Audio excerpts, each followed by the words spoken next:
This is Tex Avery. This is one of the most important men in animation history.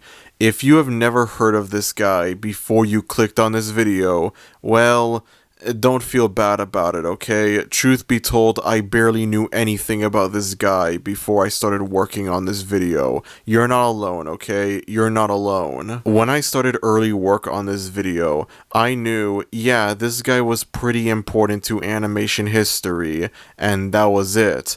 However, when I started doing research on this guy, I realized, oh damn, I might have underestimated exactly how important this guy was to animation. I'll let his Wikipedia page explain everything. Tex Avery was known for directing and producing animated cartoons during the golden age of American animation.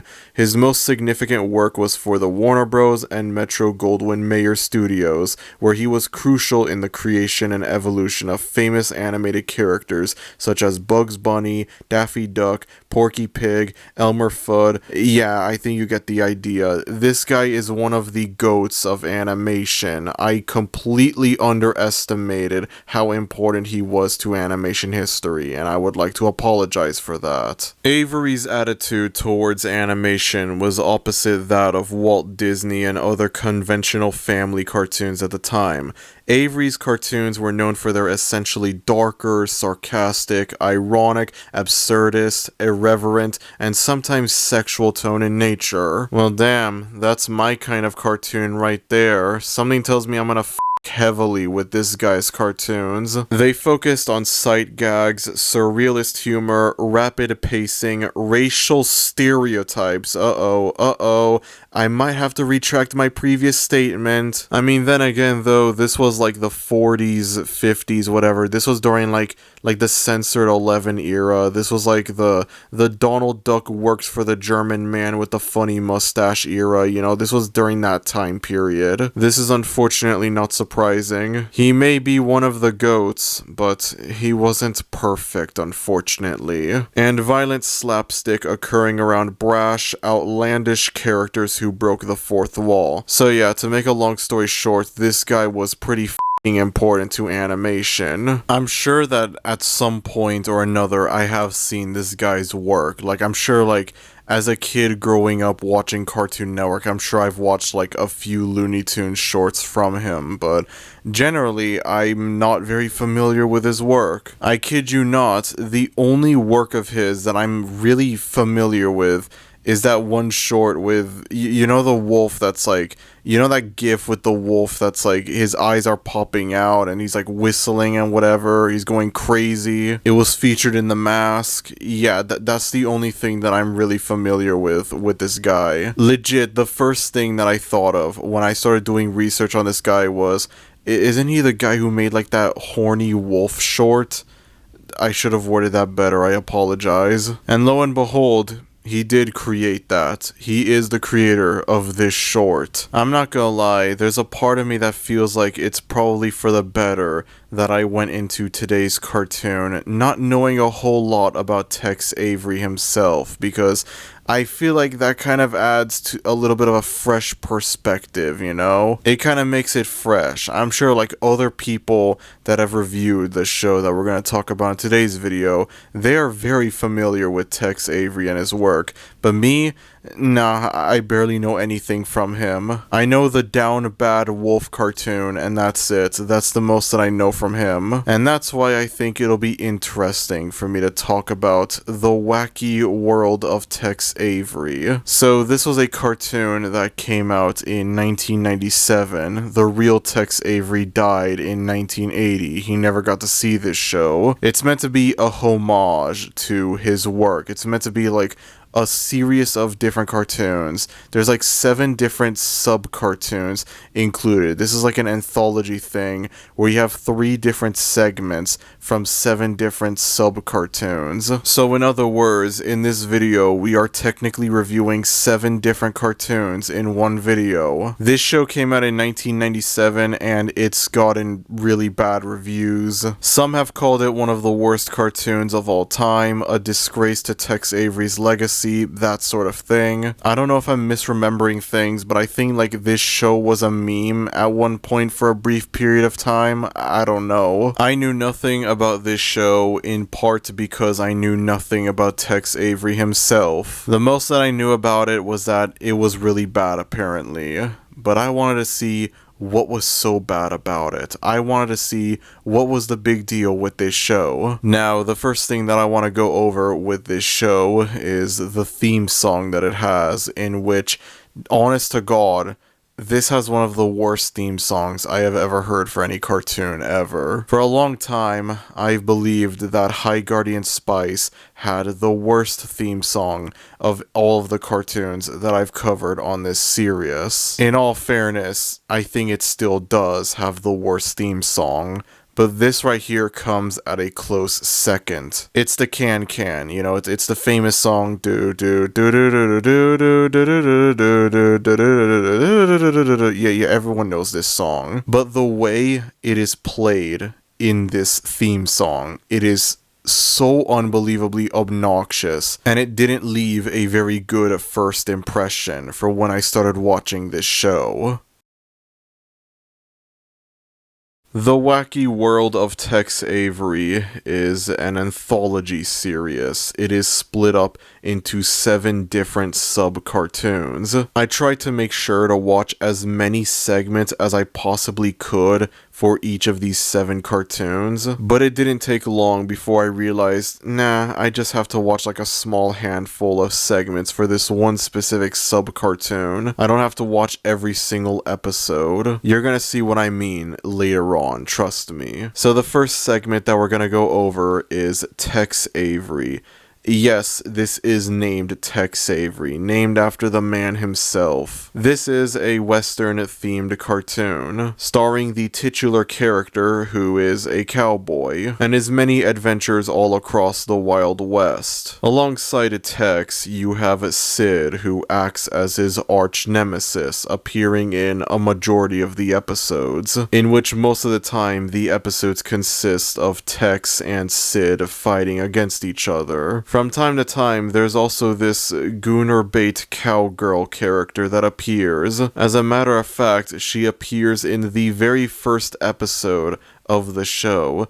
The very first segment for the Wacky World of Tex Avery has this Gooner Bait cowgirl character in it. And as soon as I saw this character, I was like, wait, why do people hate this show? This is peak, actually. The actual Tex Avery did give us Red Hot Riding Hood after all. People say this show is disrespectful to his legacy, but I don't know, this seems pretty respectful if you ask me. Okay, but being serious though, I watched several episodes of this show. I think like out of all of the 7 cartoons, this is the one that I ended up watching the most episodes for, because a lot of times these episodes would have this specific sub-cartoon play, the Tex Avery cowboy cartoon, and for the most part I found it to be it's okay, I guess. It's fine. Early on, while I was watching this show, I got reminded of a cartoon that I briefly acknowledged in an earlier episode of the Search for the Worst Cartoon. In the Not Nickelodeon Collection episode,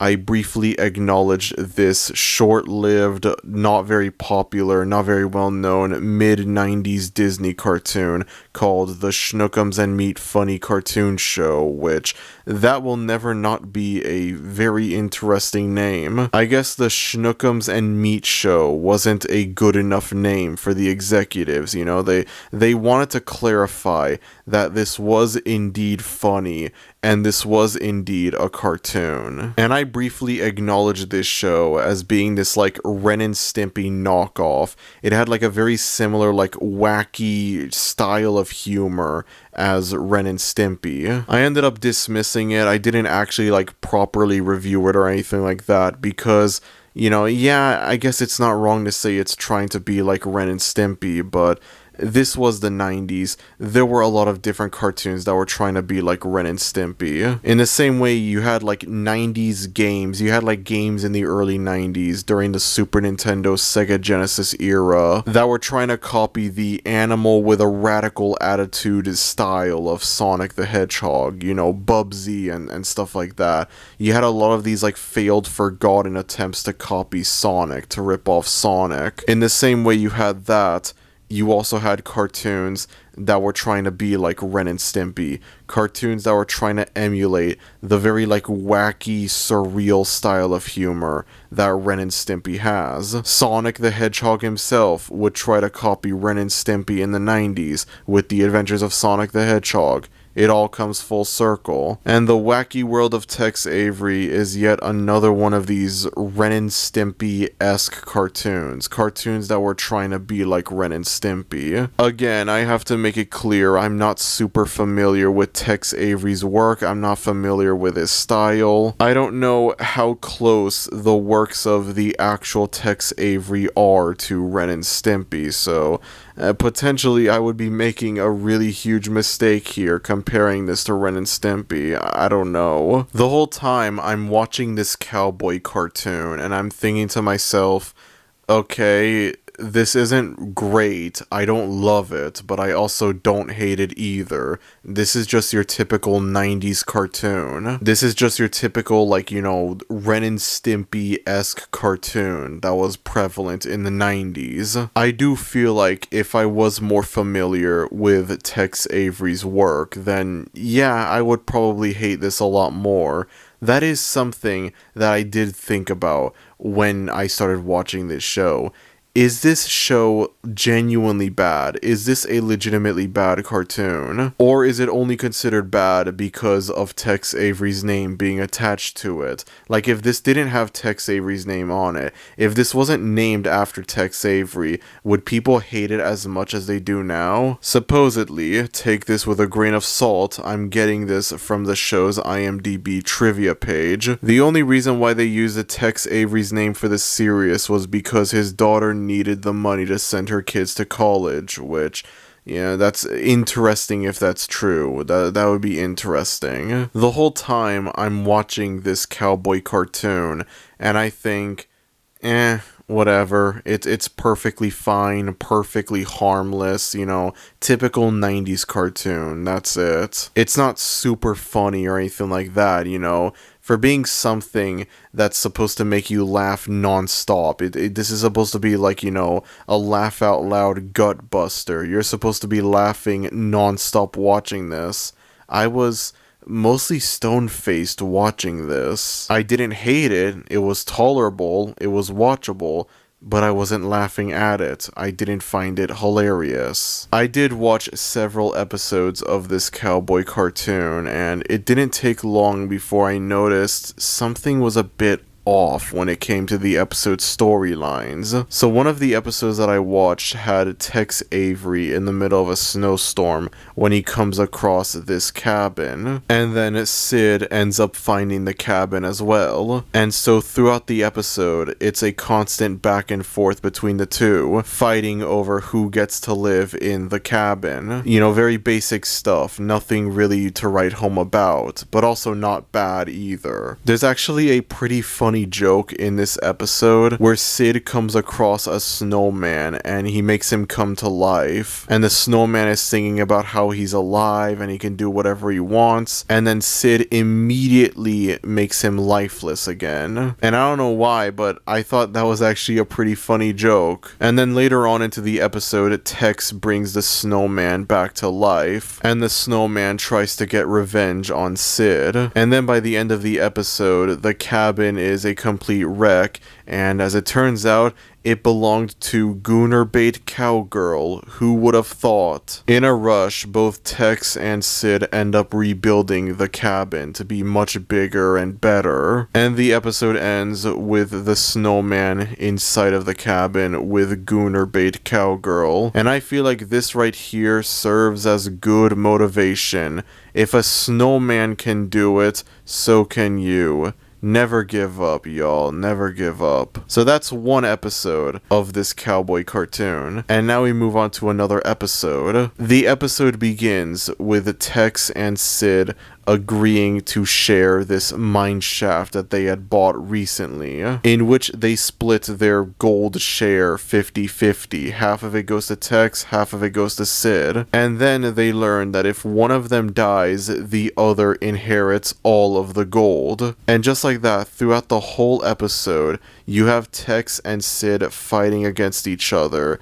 to get all of the gold. And it is more or less the exact same episode as the cabin episode, except obviously instead of a cabin, it's a mine shaft. And it doesn't feel as fresh the second time. It's still not bad, it's still not like awful or unwatchable or anything like that, but you know, it has a very heavy been there, done that feel. I'm not even sure what else there is for me to say about the Tex Avery cowboy cartoon, you know, it's fine. It exists, you know. If this was its own separate cartoon, I wouldn't really think much of it. I don't think anyone would think much of it. People would look at it and think, yeah, it's just your standard like Ren and Stimpy knockoff cartoon. A typical 90s cartoon that tries to recapture the wacky, zany style that Ren and Stimpy had. Hardly anything to get angry over, but also nothing particularly special either. And so we move on to our second sub-cartoon, Pompei Pete. So the theme song for Pompei Pete, and yes, all 7 sub-cartoons have their own theme songs attached to them. Thankfully, none of them are as insufferable as the theme song for the main show in general. The theme song for Pompei Pete showcases him living in, well, where else? Pompeii, in which the infamous volcano eruption occurs. And then we cut to a museum in the present day, where we see a statue of Pompei Pete. The statue breaks open, and as it turns out, he's still alive. And so in this show, we have Pompei Pete. We have this character from a really like old ancient time living in a modern day, living in the present. That is actually a pretty fun premise for a cartoon, for a sub-cartoon. And so it makes you wonder, what are they gonna do with this premise? Well, guess what? They do fucking nothing with it. And you'll see what I mean. So the first one of these Pompei Pete segments has this rich guy named Dan who successfully scams a hospital, tricking them into letting him stay even though he doesn't have any serious injuries of any kind. The way he's able to scam the hospital is admittedly also kind of funny. He goes up to the front desk lady and asks for a pencil, all while secretly holding a bottle of ketchup. The front desk lady gives him the pencil, and Dan deliberately drops the pencil onto his hand. And then he pulls out the ketchup bottle and he starts fucking squirting out all of the ketchup just like that. Like just gushing out the ketchup. And I'm not gonna lie, it kind of caught me off guard. I know this is like a pretty cliche thing, you know, using ketchup as fake blood, like that's not a new thing. But I was thinking it would be like a small amount of ketchup and that's it. No, he ends up squirting it everywhere. Just a large gush of ketchup squirting out. And I can't help but find it funny. I'm sorry. It's kind of funny. And so with that, Dan is able to successfully convince the hospital to let him stay, unaware that he faked the whole thing. We end up getting some more gooner bait, and eventually Pompei Pete finally shows up. A character who doesn't really talk, but instead makes these like gibberish noises with the occasional Italian word thrown in. And it's like stereotypical Italian stuff, you know? Apapapi, ba mamma mia, it's a me, Mario, a pizza pie, I cooked a meatball, you know, like that sort of thing. I understand it wouldn't really make much sense to have this character talk, much less have him talk in English, but still, it does come off as kind of annoying after a while. And so throughout the episode, you have Pompei Pete over here screwing around with Dan, turning his hospital relaxation into complete misery. And that's it. That's the episode. This was the second immediate episode of the show, the second immediate segment, I gotta clarify. And I'm not gonna lie, it made me think, yeah, I'm not sure how much of this show is gonna be actually all that tolerable. I definitely noticed a huge downgrade when compared to the cowboy cartoon. And then I kept watching more and more and more episodes of Pompei Pete. And this is where I can go over the main problem with Pompei Pete. Every episode of Pompei Pete is exactly the same. You would think with the admittedly fun premise of, oh, you have this character from ancient Pompeii living in the present day, you would think that they would utilize that premise. And instead, every episode, you just have the same thing. Pompei Pete bothering Dan. That's the whole episode. Yes, the scenarios can be different. You have an episode where Pompei Pete is a limo driver for Dan as he drives him to an airport. You have an episode where Dan is trying to host his own cooking show with Pompei Pete as his acquaintance, and it ends up being a complete disaster. Obviously, yeah, there are differences, but the general idea of Pompei Pete bothers Dan remains exactly the same, and that's not a good thing, because this makes the show feel very formulaic and very repetitive. You watch one episode of Pompei Pete, you've essentially watched every episode of Pompei Pete. You would think the show would explore this concept of someone from ancient Pompeii trying to adjust to life living in a modern day city, but then they quite literally do nothing with that premise. Every episode is the exact same thing. Pompei Pete bothers Dan, and that's it. There's no variety at all. As far as I'm aware, there are no episodes where he doesn't bother anyone at all. There are no episodes where he bothers someone else. There's nothing like that. Every episode is the exact same thing. It might be okay or tolerable for the first episode, but then by the fourth or fifth episode, I'm just tired, you know? Where's the variety? It's such a weird thing because, like, I think of, I don't know, like, you know, Looney Tunes, Wile E. Coyote versus the Roadrunner. Yeah, more or less every one of those shorts is the exact same thing, and yet it doesn't feel formulaic or repetitive. I don't know why. You look at Tom and Jerry, cat chases mouse.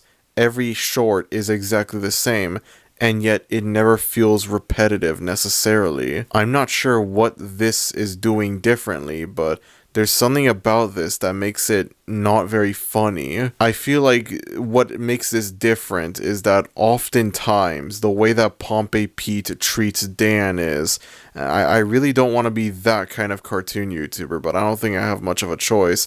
It comes off as kind of cruel and mean-spirited in a way. I always thought Squidward torture was an incredibly stupid criticism for SpongeBob, and yet, as odd as it may sound, watching this, I began to slowly but surely understand what people meant with that whole thing back in the day. I'm not saying the idea of Pompei Pete bothering Dan can't be funny, but the way that the show executes it isn't funny. It's just not funny at all. It feels like it's just cruel for the sake of being cruel. Funny story. When I started working on this video, when I was scrolling through the episode list for the Wacky World of Tex Avery, I saw that one of the episodes had a segment named Gangster Rip, and at the time, I could have only imagined what Gangster Rip could have been. And so, when the time came for me to watch this specific episode,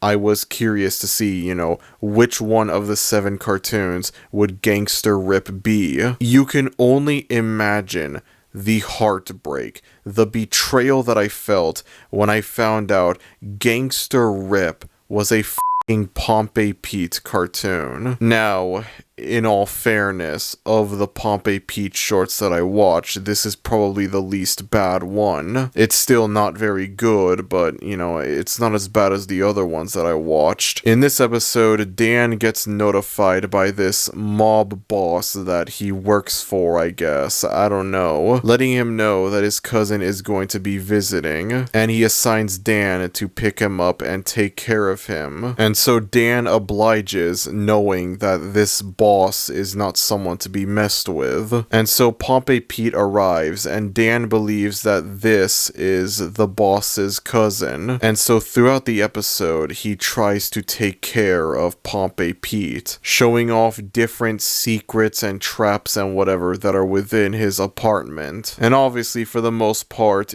Dan gets screwed over. By the end of the episode, Dan kicks Pompei Pete out, and the boss's real cousin comes in which Dan mistakes him for Pompei Pete. He throws a book at the kid gets angry at him, and then the episode ends with Dan realizing that this is actually the boss's cousin, not Pompei Pete, and now he is severely f***ed beyond belief. It's obviously not a great episode, but, you know, I found it to be not as bad as the previous Pompei Pete episodes that I watched. I genuinely dreaded every single time the intro for Pompei Pete came on when I was watching an episode. I would groan, I would be like, oh god, not Pompei Pete, please, anything but Pompei Pete. I found this sub-cartoon to be surprisingly pretty annoying and insufferable. It's brain rot, more or less. It literally is brain rot before brain rot existed. There are a few rare funny moments in these shorts, mainly the ketchup joke that I brought up earlier, but generally, I felt like I was getting a headache every time a Pompei Pete short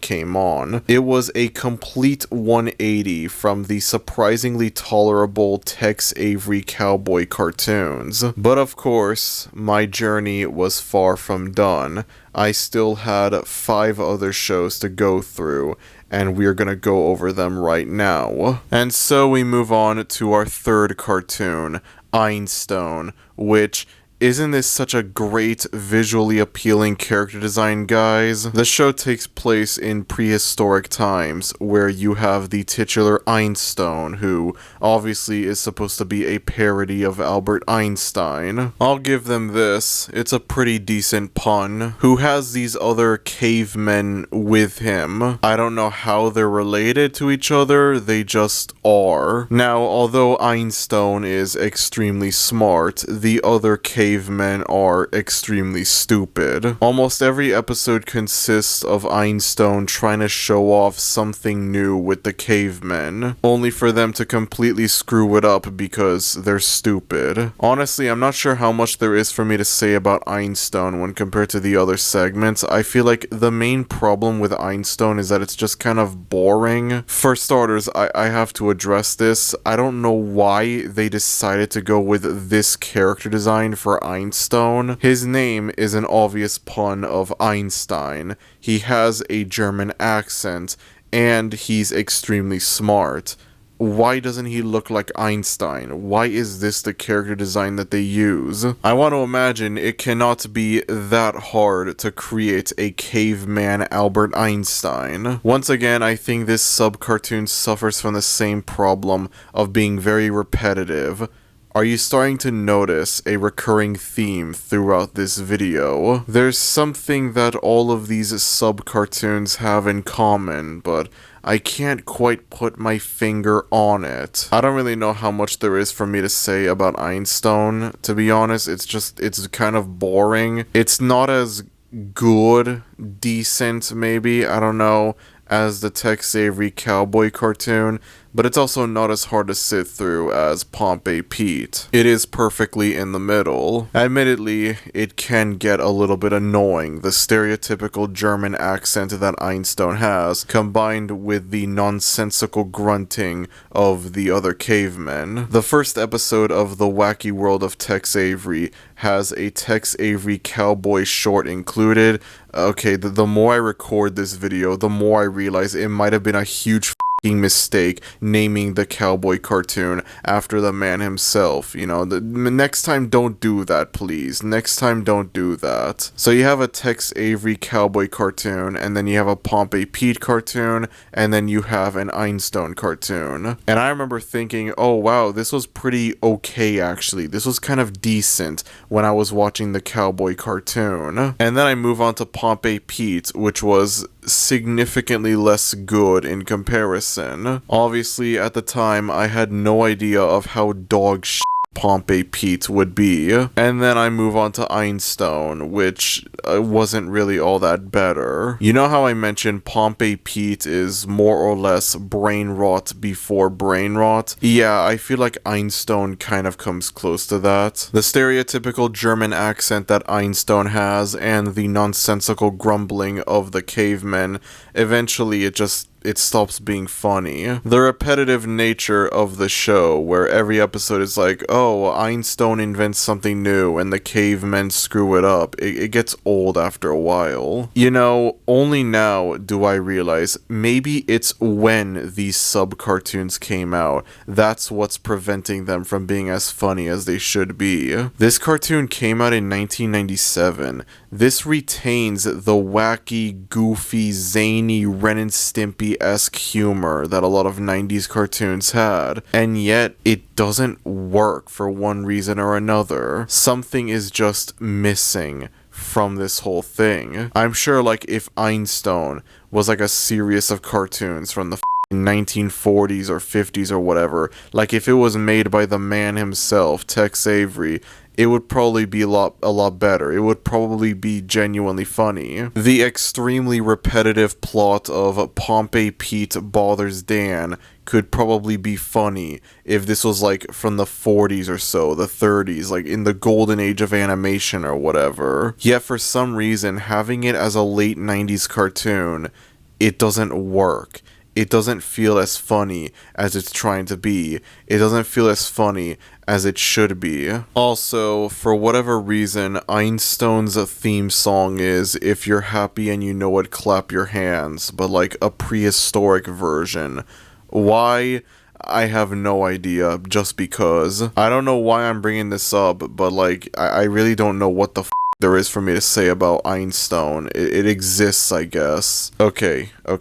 There is one episode of Einstein that I ended up watching, and I think I should go over it because it is pretty interesting. Now, we have previously established there is quite a fair bit of fan service in this cartoon, so at least it's nice to know the show isn't completely irredeemable. And ladies and gentlemen, we have a 3-in-a-row combo over here because Einstein has fan service in it. That's something that I just said. There's an episode of the show where Einstein is relaxing on the beach and he comes across this like beautiful woman. This is the episode that I'm reviewing for this part. Alright, look for it yourself. You're welcome. Naturally, Einstein ends up falling in love with this woman. However, there is the stereotypical Chad jock character who the girl is more into. And so throughout the episode, Einstein tries to get the girl to fall in love with him. The thing that surprises me the most about this episode is the ending and how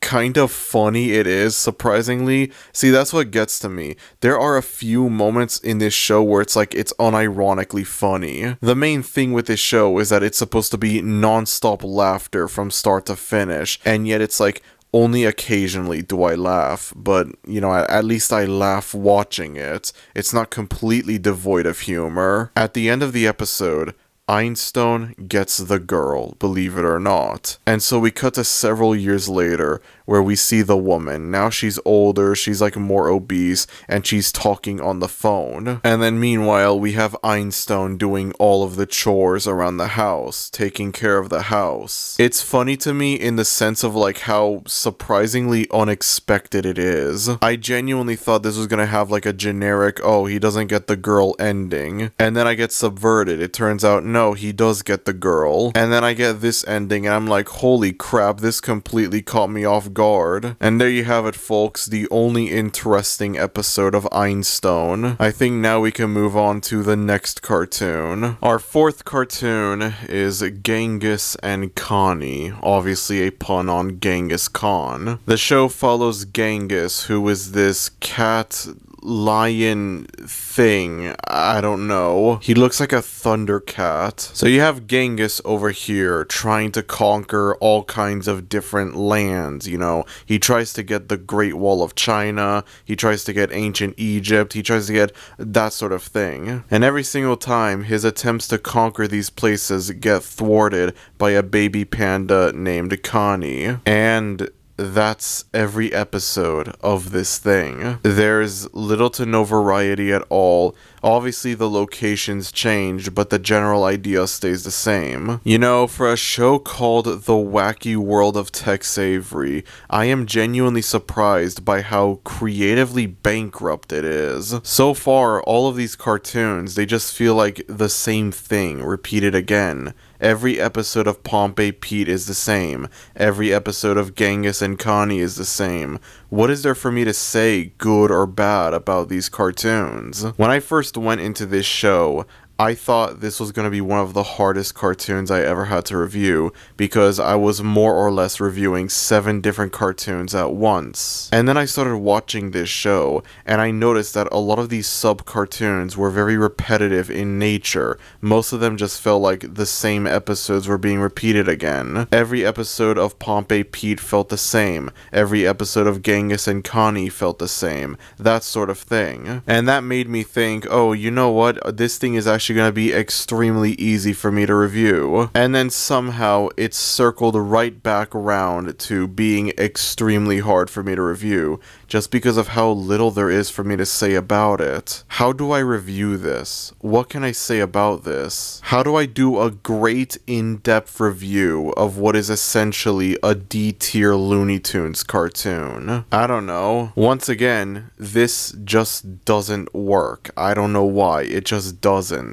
I really struggle to think of anything to say about Genghis and Connie. It's just, you know, whatever. Who cares? It's the other whatever cartoon of the series, alongside Einstein. See, Einstein is no longer alone. How do I review something like this, genuinely? There's nothing really good that I can say about it, but there's also nothing really bad that I could say about it either. It is a complete nothing burger of a cartoon. Unfortunately, this nothing burger cartoon just so happens to also be where the first part of this video will come to an end. Yes, that's right. This is the first ever multi-part search for the worst cartoon. Every single time up to this point, I would try to make sure that I cover all of a cartoon, everything that I want to say about a specific cartoon, all in one video, regardless of how many episodes there are of this cartoon, regardless of how much there is for me to say about the cartoon, regardless of how long the cartoon lasted for. However, with this show, I think it has gone on for long enough. There are still 3 entire cartoons that I have to look at, and I feel like this video has been going on for way too long. And so, in order to ensure that the quality for this review could turn out much better, I'm gonna have to split it up into 2 parts, with part 2 focusing on the final 3 cartoons in this series. I apologize, I didn't intend for things to turn out this way, but you know, some things are just out of my control. Anyways, that's about it. If you enjoyed this video, then be sure to like, and if you're new to the channel, maybe consider subscribing, as it would be greatly appreciated. Thank you everyone for watching this video, and I will see y'all next time. Adios.